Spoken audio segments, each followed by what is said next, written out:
Somehow my YouTube algorithm has become populated with covers of the Marble Zone theme from Sonic the Hedgehog. I was surprised to see how many video-recorded renditions of this classic tune existed. It got me wanting to revisit the games a bit deeper, and while watching a Let's Play, I was filled with a rush of nostalgia. Sonic the Hedgehog released for the Sega Genesis in 1991. I'm not sure I knew what a hedgehog was before I encountered it then, and I feel like it's still my main point of reference on the matter.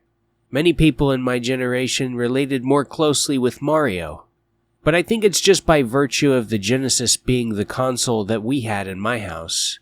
I was a member of the Sonic fan base, and the game became an integral part of my upbringing as an enjoyer of video games.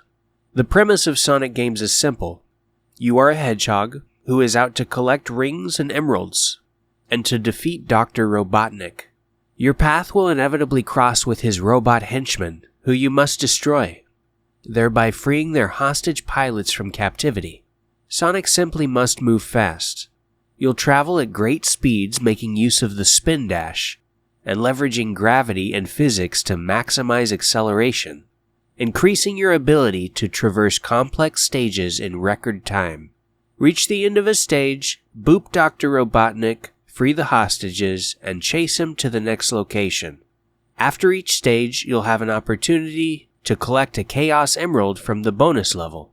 Collect them all, and transformation into Super Sonic will become possible, where you'll use your collected rings to fuel a ridiculously fast and high-powered avatar. The original Sonic game was followed by its sequels, Sonic 2, Sonic 3, and Sonic & Knuckles, each upping the ante in craftsmanship and creativity. We're talking multiple playable characters and stackable cartridges to play as those characters in previous games. Stacking Sonic 3 on top of Sonic & Knuckles, and then taking those two cartridges and putting them on top of a game GENIE? Physical media. That ought to go down as the pinnacle of cartridge-based video gaming. There's no worthy comparison to be made in this all-digital age we find ourselves in today. It's interesting to look back on such an information-scarce time, and how it impacted how I play games. Back then it was different. I mastered the bonus stages, not for the reward of the emeralds, but for the love of the game. My first encounter with supersonic abilities was a total surprise, and a new mystery to be solved. In my relative ignorance, there was a sense of discovery, the beauty of a truly blind playthrough, when a Let's Play or hints and tips were not just less accessible, YouTube didn't exist yet. My game GENIE cheat codes came not from a Google search, but from published cheat booklets, or from fellow gamers who had their own mysterious means of acquiring them. As an adult gamer now, I sometimes find myself frowning upon the use of cheats. But back then I was playing not to achieve, but just to play, to enjoy, and to discover. I was a tourist, and the level select screen was my atlas.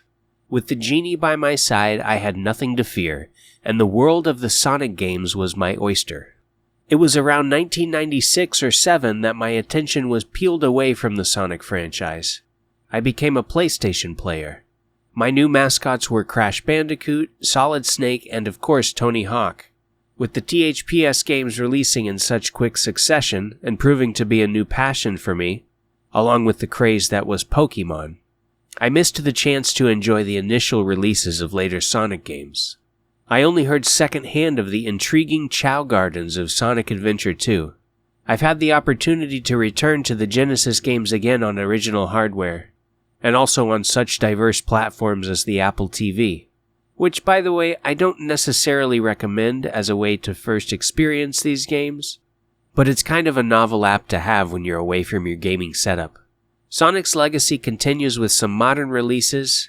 Games like Sonic Colors and Sonic Frontiers seem interesting and fun, but I feel like the jump to 3D was always a struggle for that little blue hedgehog. His need for speed was suited best to the side-scrolling genre, and while he may not quite have taken Mario's crown as the quintessential video game mascot, he's certainly given him a run for his money, even sharing the stage with him in games such as Super Smash Bros. And the Mario and Sonic at the Olympics series.